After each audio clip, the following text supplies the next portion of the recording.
2020년 마지막 주일 예배를 이 시간 시작하도록 하겠습니다. 우리 다 같이 예배송으로 하나님 앞으로 나아가도록 하겠습니다.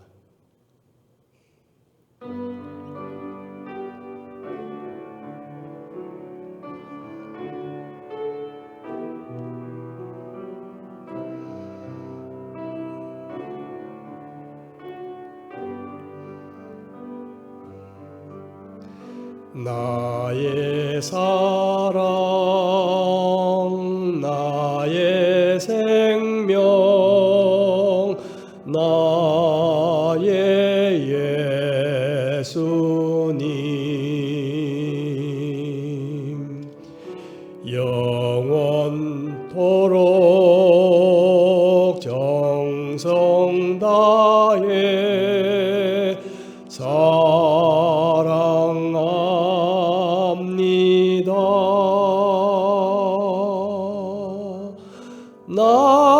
나의 힘 되신 여호와여, 내가 사랑합니다.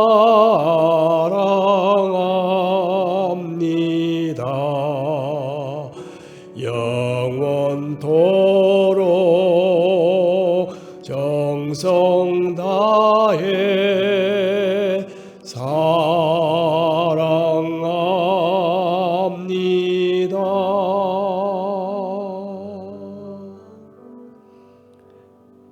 이 시간 다 함께 사도신경으로 신앙 고백 드리시겠습니다. 전능하사 천지를 만드신 하나님 아버지를 내가 믿사오며 그 외아들 우리 주 예수 그리스도를 믿사오니 이는 성령으로 잉태하사 동정녀 마리아에게 나시고 본디오 빌라도에게 고난을 받으사 십자가에 못 박혀 죽으시고 장사한 지 사흘 만에 죽은 자 가운데서 다시 살아나시며 하늘에 오르사 전능하신 하나님 우편에 앉아 계시다가 저리로서 산자와 죽은 자를 심판하러 오시리라. 성령을 믿사오며 거룩한 공회와 성도가 서로 교통하는 것과 죄를 사하여 주시는 것과 몸이 다시 사는 것과 영원히 사는 것을 믿사옵나이다. 아멘. 다 함께 95장 찬송 드리겠습니다.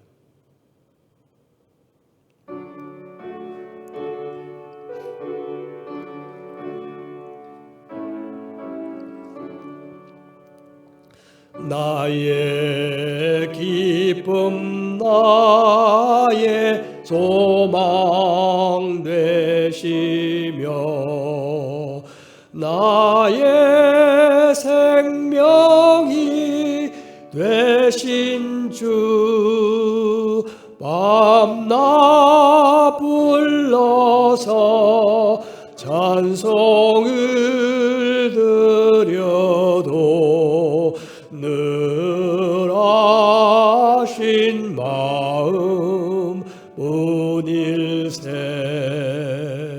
나의 사모하는 선한 목자는 어느 꽃다운 동산에 양의 무리와 늘 함께 가셔서 기쁨을 함께 하실까. 길도 없이 거친 넓은 들에서 갈 길 못 찾아 애쓰며 이리저리로 헤매는 내 모양 저 원수 조롱하도다. 주의 자비 높고 화평한 얼굴 모든 천사도 반기며 주의 놀라운 진리의 말씀에 전지가 와닿아도다. 나의 진정사모하는 예수님 음성조차도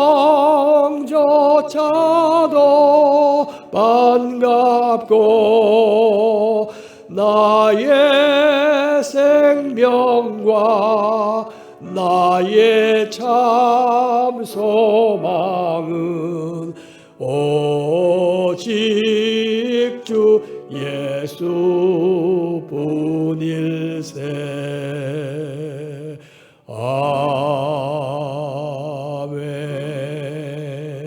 아멘. 이 시간 우리를 대표해서 김수빈 집사가 기도해 주시겠습니다.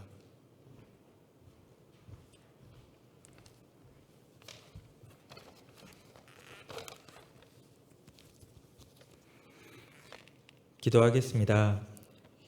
하나님 아버지 감사합니다. 아브라함에게 하신 약속의 주인공, 이사에게 하신 약속의 주인공, 야곱에게 하신 약속의 주인공, 다윗에게 하신 약속의 주인공, 그리고 선지자들에게 하신 약속의 주인공, 그 주인공이신 예수님을 이 땅에 보내주셔서 정말 감사합니다. 하나님의 하나뿐인 아들을 우리의 죄를 사하기 위해 보내주시고 우리의 죄를 대신하여 십자가에 달리시고 부활하셔 사망 권세를 이기게 하신 놀라운 계획을 약속하시고 실현하여 주셔서 정말 감사합니다.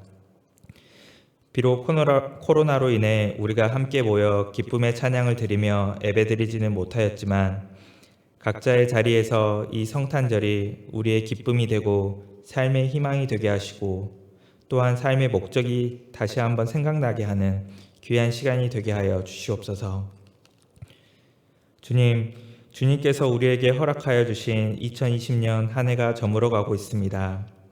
올 한 해 주님께서 우리를 위해 계획하시고 축복하여 주신 일들을 기억하고 감사하게 하시고 다가오는 2021년을 기대하며 주님을 더욱 의지하게 하여 주시옵소서.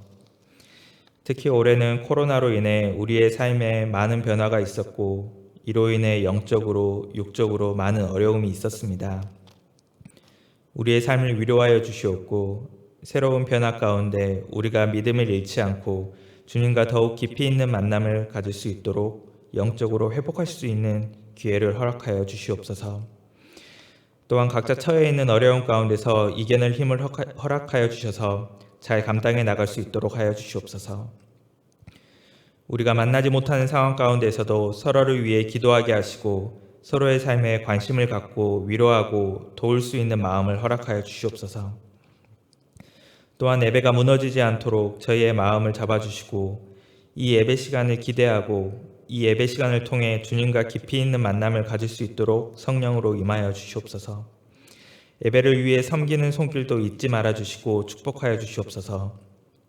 이렇게 예배드릴 수 있음에 감사하고 그들의 노고가 하늘에서 큰 상급이 되길 원합니다. 오늘 말씀 전해주시는 목사님에게도 함께하여 주셔서 주님의 말씀이 전달되게 하여 주시옵고 말씀에 힘을 불어 넣어주셔서 저희의 삶이 변화되게 하여 주시옵소서. 주님, 이 시간 함께하여 주셔서 이로 인해 한 주간 성령님을 경험하는 귀한 시간 되게 하여 주시옵소서. 다시 한번 예배드릴 수 있음에 감사드리며 이 모든 것 우리를 너무나도 사랑하셔서 자신의 목숨까지 바쳐 우리를 사랑하여 주신 예수님의 이름으로 기도드립니다. 아멘.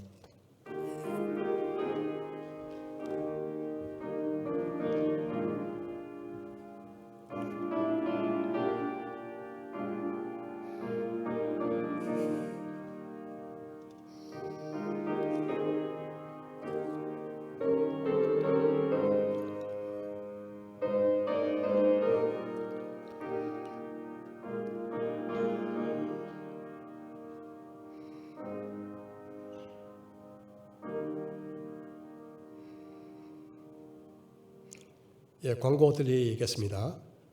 계속 코로나가 안정되도록 다 함께 힘을 모아 기도하시면 좋겠습니다. 다음 주 목요일 12월 31일 마지막 날인데요.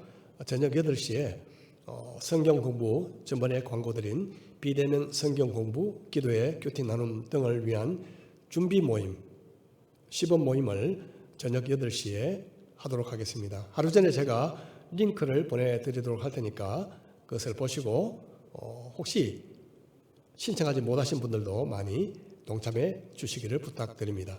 오늘 마지막 주일입니다. 2020년 마지막을 잘 마무리하시고 새해를 소망 가운데 다 함께 맞이하시는 은혜가 있기를 축복합니다. 우리 하나님의 말씀 함께 보시도록 하겠습니다. 베드로전서 3장 13절로 16절 말씀입니다. 우리 각지에서 한 목소리로 함께 봉독하시겠습니다. 또 너희가 열심으로 선을 행하면 누가 너희를 헤아리요.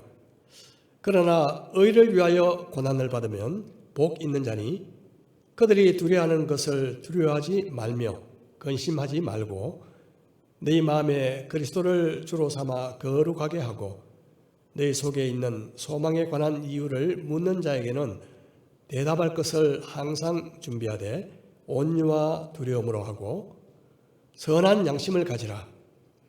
이는 그리스도 안에 있는 너희의 선행을 욕하는 자들로 그 비방하는 일에 부끄러움을 당하게 하려 함이라.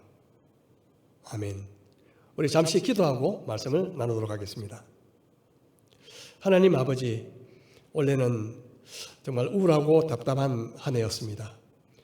그렇지만 하나님께서 역사의 주관자시며 이 모든 일을 통해 하나님의 선하신 계획을 이루고 계심을 믿습니다. 이런 상황에서 우리 그리스도인들이 어떻게 살아야 할지, 이 세상에서 어떤 모습으로 나타나야 할지를 저희들에게 가르쳐 주옵소서. 오늘 말씀을 통해서 우리 각자에게 들려주시는 성령의 음성을 듣게 하여 주옵소서. 예수님의 이름으로 기도드립니다. 아멘. 작년 12월 중순부터 시작된 코로나는 국경과 인종, 종교의 차별 없이 지금까지 수그러들기는커녕 전 세계로 계속 기승을 부리고 있습니다.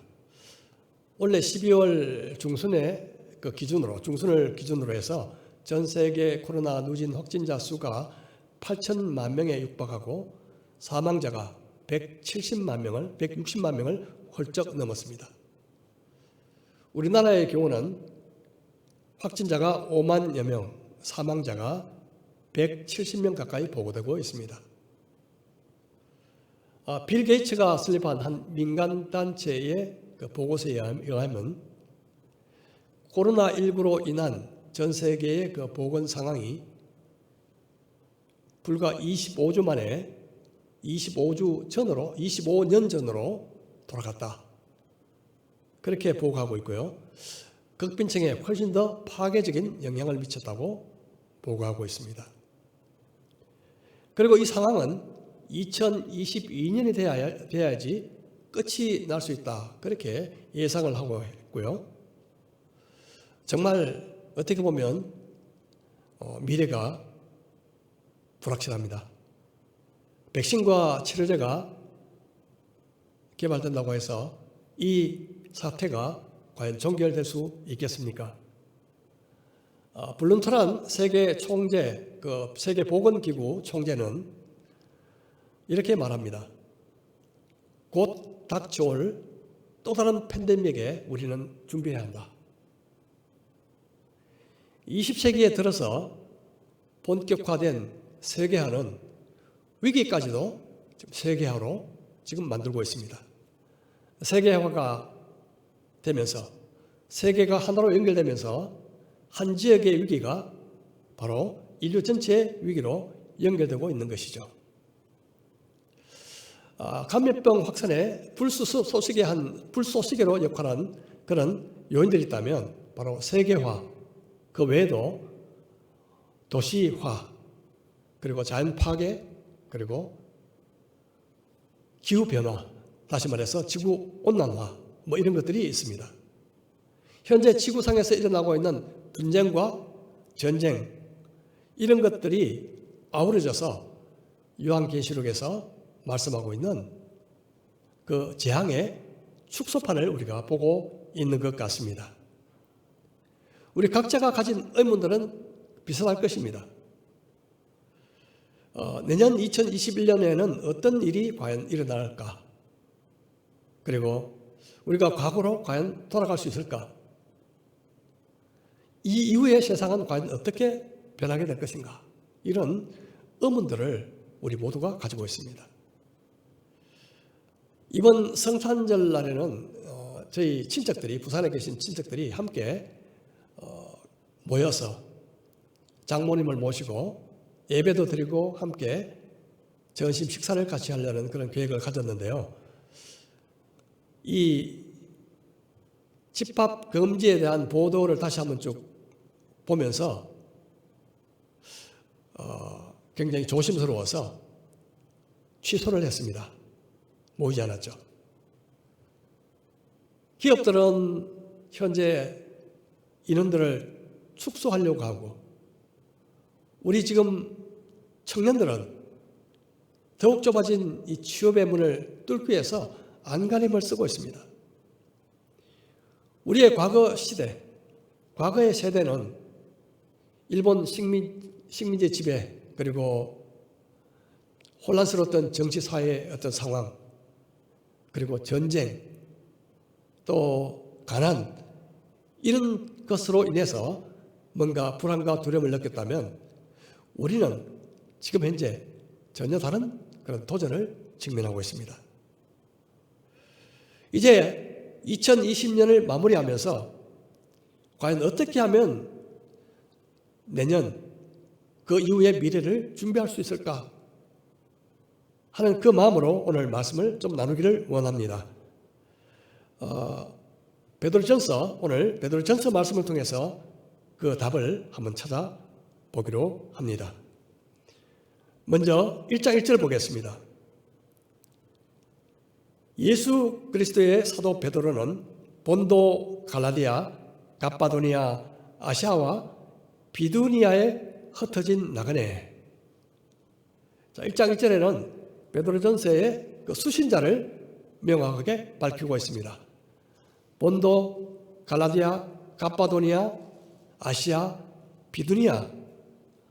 이곳은 지금 터키 지역이죠. 소아시아, 그 당시 소아시아의 로마의 5개의 속주였습니다. 로마의 해외 영토를 보통 속주라고 하죠. 속주. 로마는 당시 다양한 민족들이 어우러져 살고 있던 이 소아시아 지역을 이 속주로 만들고 낮은 세금을 부과하고 많은 자유를 부여함을 통해서 가능한 군사적인 충돌을 피하고자 했습니다. 사실 초기에는 이 로마가 기독교에 대해서도 그렇게 가혹하지 않았고 이 밖에도 아주 산발적으로 이루어졌습니다. 하나의 증거로 1세기 말 소아시아의 속주 중에 하나였던 비두니아의 총독 플리니에라는 사람이 그 당시 황제였던 트라이안에게 보낸 질의에, 그리고 그 답변에 나온 내용을 보면 우리가 대략 짐작할 수가 있습니다. 크리스찬들을 어떻게 처리하면 좋을까요? 뭐 이런 질의였죠. 황제가 보낸 답변은 대충 이렇습니다. 그리스도인들을 추적할 필요는 없으나 고소가 있으면 체포하고 죄가 있으면 처벌하라. 그러나 자신이 그리스도인임을 부인하는 경우 로마의 신에게 기도를 드리도록 하고 그것을 행할 경우 용서해 주라. 이런 답변이었죠. 하지만 나그네로 살아갔던 그 당시 크리스찬들은요, 삶이 늘 불안정했고 종종 이웃들의 고소를 통해서 고통을 겪기도 했습니다. 실제로 로마의 5대 황제였던 네로 시대에 일어났던 그 대화재 사건으로 촉발된 그런 박해, 이 사건을 보면 과연 당시 크리스찬들이 어떤 취급을 받았는지를 우리는 짐작할 수가 있습니다. 당시 로마는 인구 약 100만 명 이상의 아주 많은 인구가 살았고요. 그리고 대부분이 목조 건물인데다가 길이 아주 꼬불꼬불 미로 같았습니다. AD 64년 7월경 어느 상점에서 시작된 조그만 불이 걷잡을 수 없이 번지게 되었죠. 그리고 큰 피해를 냈습니다. 무려 일주일간 지속된 이 화재로 말미암아 한마디로 로마 시내는 초토화가 되어버렸고 수많은 사람들이 죽었으며 집을 잃게 됐죠. 그때 로마 시민들의 이 분노는요 하늘을 찌를 듯했고 네로 황제는 이 와중에 수습을 하려고 안간힘을 썼습니다. 화재 당시 그는 로마에 있지 않았지만 방화범으로 그렇게 의심을 받게 되었습니다. 그가 불타는 로마를 바라보면서 악기를 연주하고 노래를 불렀다는 그런 루머도 퍼지게 됐죠. 그래서 네로는 이런 상황을, 이런 국면을 전환할 수 있는 희생양이 필요했습니다. 이때 선택한 대상이 기독교인들이었죠. 당시 기독교인들은 로마가 처형한 그리스도를 믿는 자, 이런 이유로 정오의 대상이 되었고요. 그리고 로마의 이교 문화에 순응하고 협조하지 않았기 때문에 그들은 바로 이 불을 질렀다는 누명을 쓰게 된 것입니다. 베드로전서는 바로 이 박해 전후 시기에 기록된 것으로 보입니다. 로마에서 시작된 이 박해는 이제 대대적으로 소아시아 쪽으로도 번지게 될 것이었습니다. 편지의 수신자는 흩어진 나그네 이렇게 기록하고 있습니다. 흩어진이란 말은요 디아스포라, 헬라어로 디아스포라죠. 보통 이스라엘 밖에 흩어져 살았던 유대인들을 디아스포라 그렇게 말했습니다. 편지의 수신자는요 바로 디아스포라처럼 흩어져 소아시아 지방에 흩어져 살았던 그리스도인들, 물론 대부분 이방인들이었습니다. 나그네는 여러 종류가 있죠. 여행 중인 나그네도 있고요. 그리고 집이 없어 난민처럼 떠돌아다니는 나그네도 있습니다. 분명한 것은 나그네는 정착민들이 볼 때는 낯선 이방인이죠. 그들은 그 사회의 일원으로 받아들여지지 않습니다. 우리는 이 세상 속에 살면서 이곳이 우리의 영원한 정착지가 아님을 잘 알고 있습니다. 우리가 소유한 집도 엄밀한 의미에 있어서는 하나님이 빌려주신 전세집이죠. 언젠가는 우리가 그곳을 떠나야 하고 다른 사람이 그곳에 살게 될 것입니다. 우리가 예수님을 믿고 끝없는 삶을 시작하고 새로운 세계를 알고 나서부터 그동안 낯익었던 과거, 습관, 그리고 희망, 삶의 방식은 점점 생소한 것으로 바뀌기 시작합니다. 더구나 이 세상은 우리에게 적대적입니다. 그래서 우리가 이 땅에 발을 붙이고 살면서 다른 세상을 소망하고 살다 보면 고통과 고난은 필수적일 수밖에 없는 것입니다. 네로 황제 시대 때 살던 소아시아 크리스찬들은 이제 지금까지 당해보지 못했던 그런 불같은 시련, 박해를 만나게 되었습니다. 결국 베드로도 이 서신서를 쓴 이후 2, 3년 후에 그는 순교를 당하게 됩니다.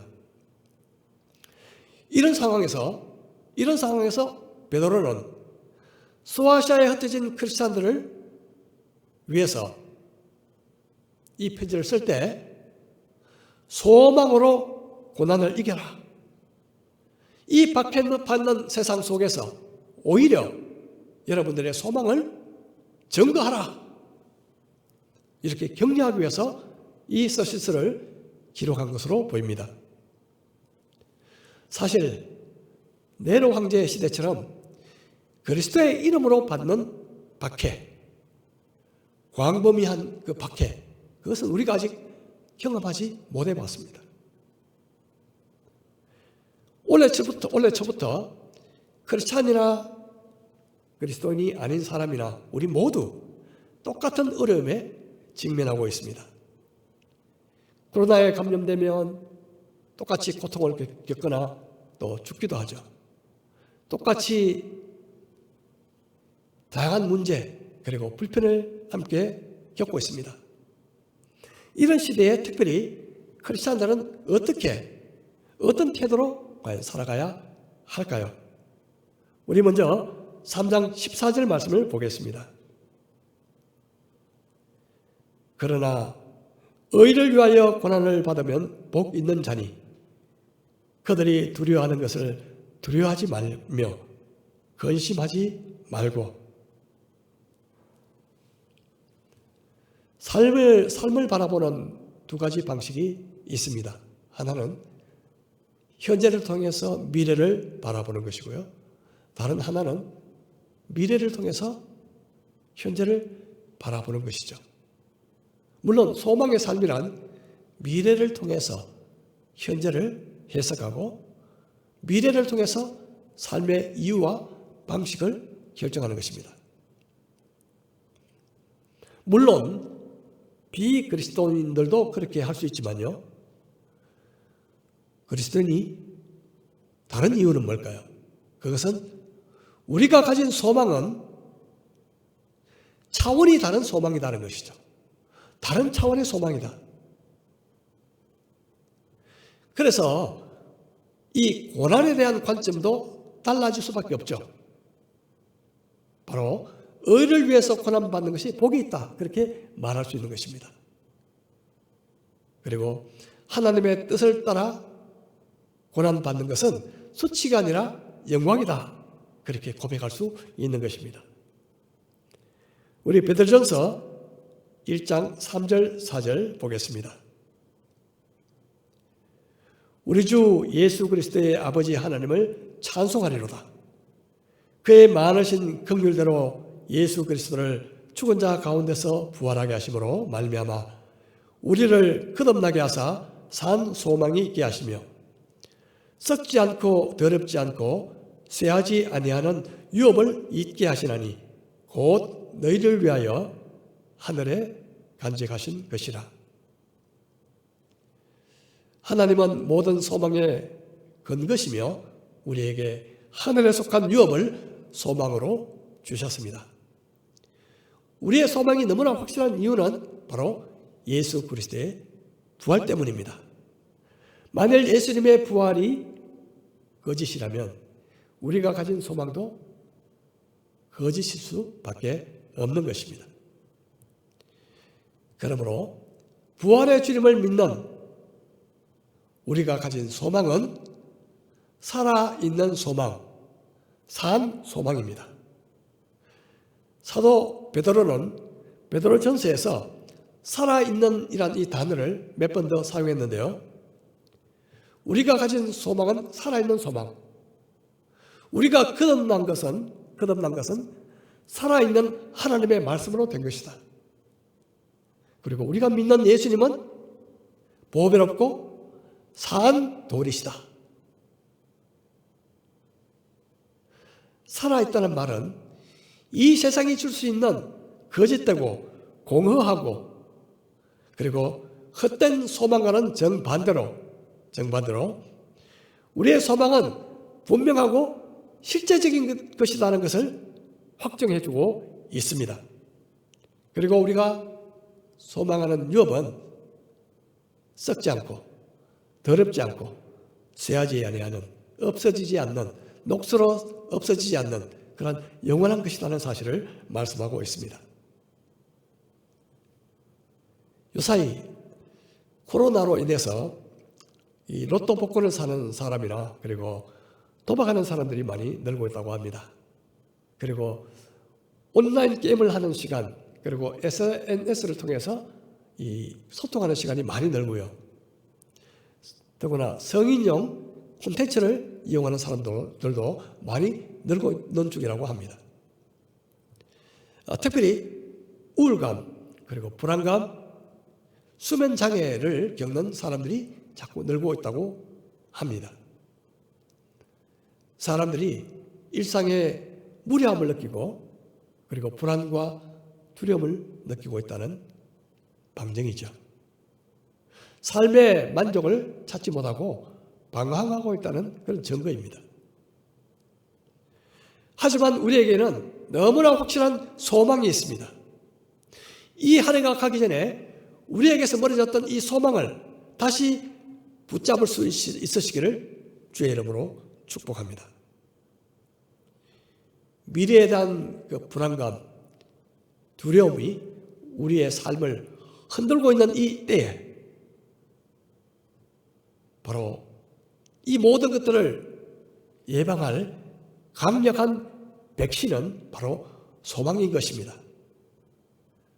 우리 모두 소망으로 두려움을 이기고 소망으로 인해서 어려움 중에서도 즐거워할 수 있기를 축복합니다. 그런데 사도 베드로는 우리가 그런 소망을 간직할 뿐만 아니라 그 소망을 적극적으로 전해야 된다고 그렇게 말씀하고 있습니다. 베드로전서 3장 15절 말씀입니다. 너희 마음에 그리스도를 주로 삼아 거룩하게 하고 너희 속에 있는 소망에 관한 이유를 묻는 자에게는 대답할 것을 항상 준비하되 온유와 두려움으로 하고 예수 그리스도가 우리의 주인이시다. 예수님이 우리의 주인이시다.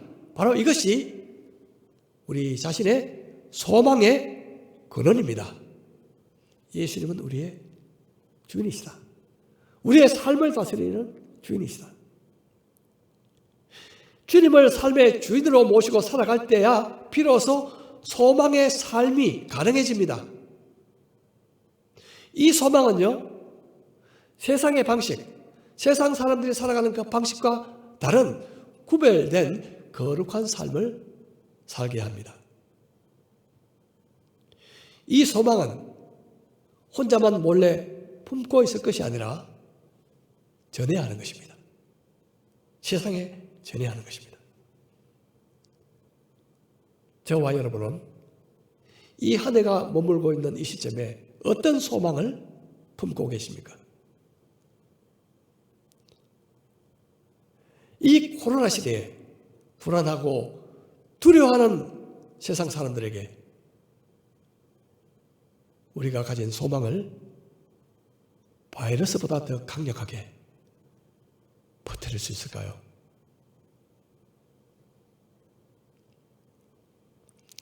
이번 주 성탄절 전날 몇몇 분들에게 그 안부 문자를 보내다가 갑자기 오랫동안 잊고 살았던 한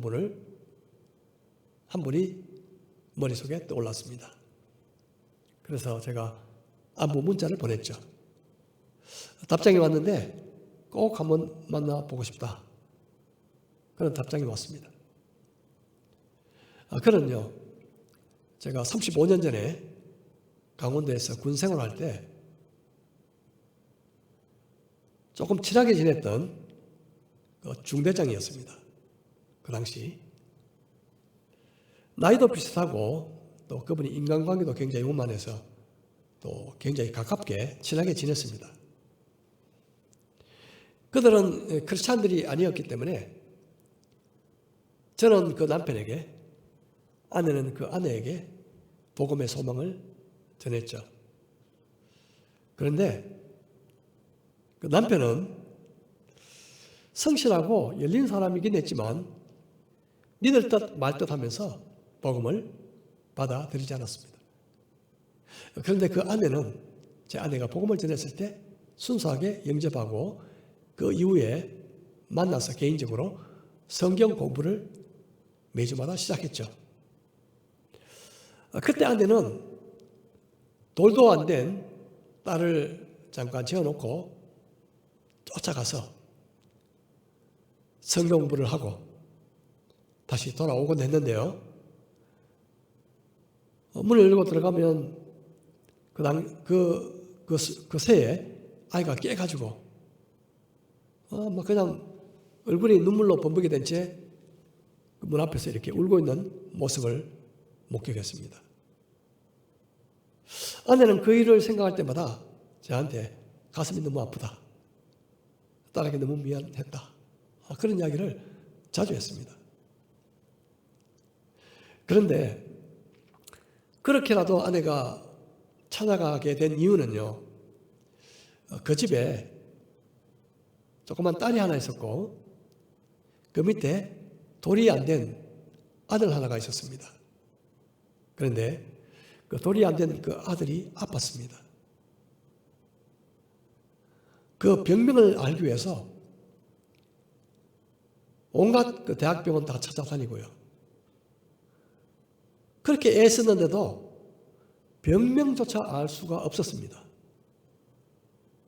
그래서 시름시름 앓더니요, 결국 아이가 죽고 말았죠. 그 부부의 슬픔과 상심이 얼마나 컸겠습니까? 그 즈음에 제가 군에서 제대를 하게 됐는데요. 그들 부부가 아이를 화장을 하고 난 이후에 부대 뒤에 있는 산에 뿌렸다, 그 이야기를 듣고 제가 전역을 했습니다. 그 이후에 한 번도 만나보지를 못했죠. 35년이 흘렀습니다. 그 이후에. 그래서 어떻게 연락이 된 거죠. 그날 저녁에 제 아내와 그쪽 자매와 이렇게 전화를 하는 것을 옆에서 듣게 됐습니다. 그 자매는 당시에 그 어린 딸을 놔두고 자기에게 와서 성경을 가르치던 그때 그 일을 생생하게 기억하고 있었습니다. 그리고는 그렇게 말하더군요. 자기 자신이 제 아내가 희생으로 뿌린 열매입니다. 희생으로 뿌린 열매입니다. 그렇게 고백하더라고요. 자기 남편도 아들을 이렇게 보낸 이후에 큰 슬픔을 겪었죠. 그 이후에 하나님을 만났습니다. 그리고 지금까지 신앙생활을 하고 있고요. 첫째 사위가 목사라고 했습니다. 그리고 그는 대령까지 진급한 이후에 전역을 하고 지금은 경기도에 살고 있다고 했습니다. 꼭 한번 만나보고 싶다고 하더군요. 당시에 성격은 참 좋았는데 복음에 대해서 미지근한 그런 사람이 저렇게 바뀔 수가 있을까? 그때 어떻게 알았겠습니까? 이렇게 될 줄을. 고난이 삶을 송두리째 바꿀 수 있는 이유는 바로 고난을 통해서 우리가 진실한 소망을 만날 수 있기 때문에 그렇습니다. 고난을 통해서 우리는 진실한 소망을 만난다는 거죠. 그리고 그 소망이 있기 때문에 고난을 이길 수 있는 것입니다. 바로 이것이 이 고통의 시대에 이 불안한 시대에, 이 두려운 시대에 우리가 가진 소망을 사람들에게 전해야 하는 이유가 되는 것입니다. 아내와 저는 아내가 그 전화를 끊고 나서 이런 이야기를 서로 나누었습니다. 하나님께서 주시는 진짜 열매는 고난 후에 주시는가 보다. 진짜 열매는 고난 후에 주시는가 보다. 그렇습니다. 고난은 참 소망을 발견하게 합니다. 그리고 그 소망을 성숙하게 만들죠. 고난이요. 그리고 열매를 맺게 합니다. 그리고 또다시 그 소망은 고난을 이기게 합니다. 저는 베드로전서에서 그리스도인들을 위해서 두 가지 큰 줄기의 진리를 말씀하고 있다고 생각합니다. 하나는 소망, 다른 하나는 고난입니다. 이 소망과 고난은 서로 나눌 수가 없는 거죠. 고난이 있기에 소망이 있고, 소망이 있기에 또 고난이 따라오는 것입니다. 소망이 있기에 고난을 이기게 되고, 그리고 고난이 있기에 소망이 더욱더 확실해지고 견고해지는 것입니다. 올 초부터 우리가 겪어온 어려움은 그리스도인이기 때문에 특별히 받는 그런 어려움이 아니라 지금 이제 모든 사람이 다 겪고 있는 것입니다. 하지만 그것이 어떤 모양으로 오든지 간에 우리는 소망으로 이겨내면서 이 세상 사람들에게 우리 안에 있는 소망을 전해줄 수 있어야 합니다. 오늘 본문 마지막 절 우리 함께 보겠습니다. 16절 선한 양심을 가지라. 이는 그리스도 안에 있는 너희의 선행을 욕하는 자들로 그 비방하는 일에 부끄러움을 당하게 하려 함이라.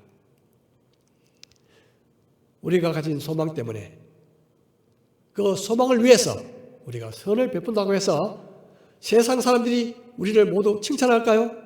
찬사를 보낼까요? 절대 그렇지 않습니다. 오히려 우리의 소망을 조롱하고 비난하고 욕하는 사람이 생겨나게 될 것입니다.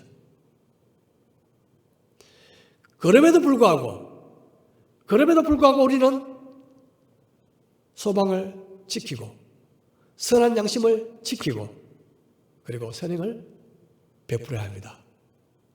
왜일까요? 언젠가는 그 소망이 옳았다는 것이 증명될 것이기 때문에 그렇습니다.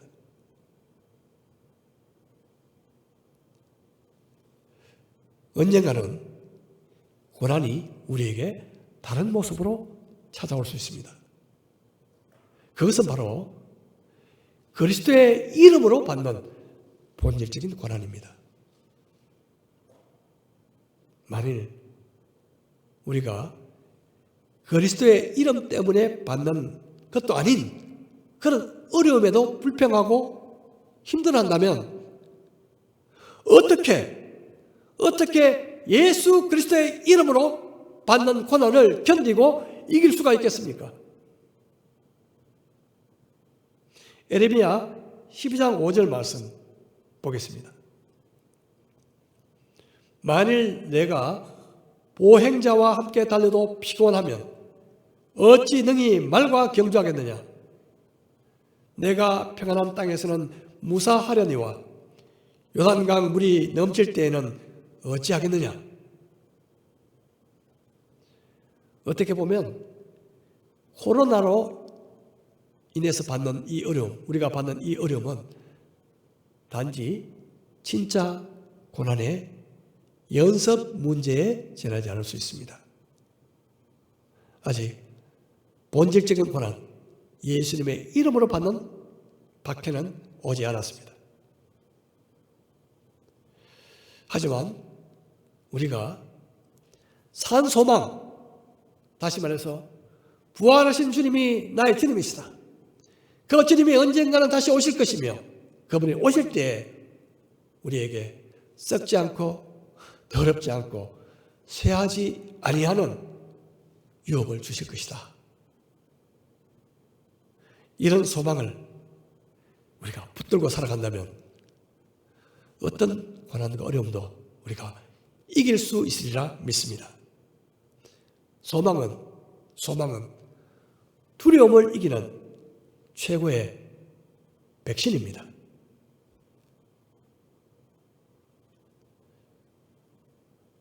소망의 하나님이 모든 기쁨과 평강을 믿음 안에서 우리 경성대학교의 성도들에게 충만케 하셔서 성령의 능력으로 소망이 넘치게 하시기를 축복합니다.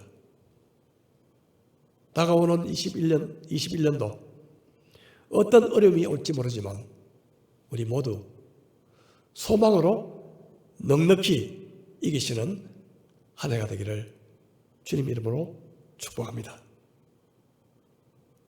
우리 잠시 함께 기도하시겠습니다. 참 혼란의 한 해였습니다. 고통스럽고 불편함이 아직도 계속되고 있습니다. 이 와중에 2020년은 막을 내리고 있습니다. 한 해를 돌아보면서 나의 소망은 무엇이었으며 어디에 있었는가를 자문하게 됩니다. 이 시간 주님, 다시 제 눈을 위로 들게 하여 주옵소서. 이 땅에서의 삶은 나그네요. 잠시 있다가 갈 곳이지만 저희는 너무 이 땅의 삶에 몰입하고 있습니다.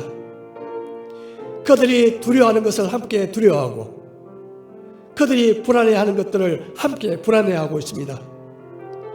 오 주님, 이 시간 성령께서 우리를 새롭게 해주시고 성령의 능력으로 소망을 넘치게 하사 두려움을 넉넉히 이기게 하시고 오히려 소망 없는 이 세상에 우리가 가진 참된 소망을 전하도록 힘을 주옵소서. 다가오는 한 해는 오직 소망으로 이기는 한 해가 되게 도와주시옵소서. 오 주님 도와주시옵소서. 이 시간 각자 잠시 기도하시겠습니다.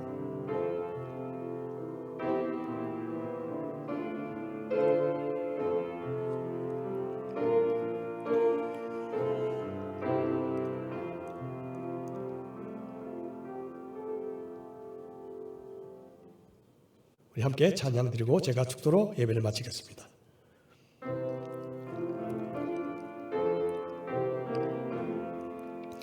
이 몸의 소망 무언가 우리 주 예수뿐일세. 우리 주 예수밖에는 믿으리 아주 없도다. 주 나의 반석이시니 그 위에 내가 서리라. 그 위에 내가 서리라. 무섭게 바람 부는 밤 물결이 높이 설렐 때 우리 주 크신 은혜에 소망의 닻을 주리라. 주 나의 반석이시니 그 위에 내가 서리라. 그 위에 내가 서리라.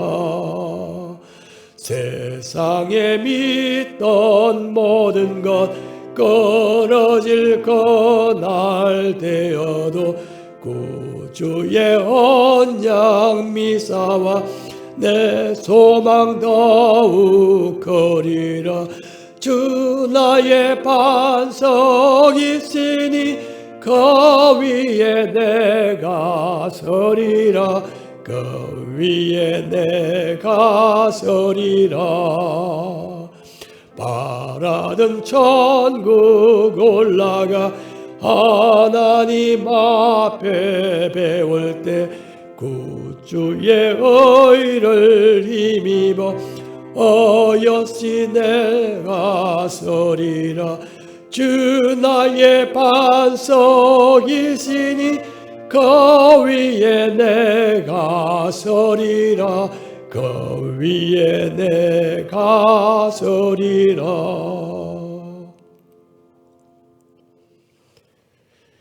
지금은 우리를 구원하시기 위해 이 땅에 오신 예수 그리스도의 은혜와 독생자를 보내주신 하나님의 크신 사랑과 우리 안에 새롭고 산 소망으로 넘치게 하시는 성령님의 역사하심이 예수님만이 진정한 소망이심을 고백하고 우리에게 가져다 주실 영원한 유업을 소망하면서 어떤 고난과 역경도 이겨나가기를 소망하는 우리 모든 경성대학 교회 성도들 위해 지금부터 영원토록 함께 하시기를 축원하옵나이다. 아멘.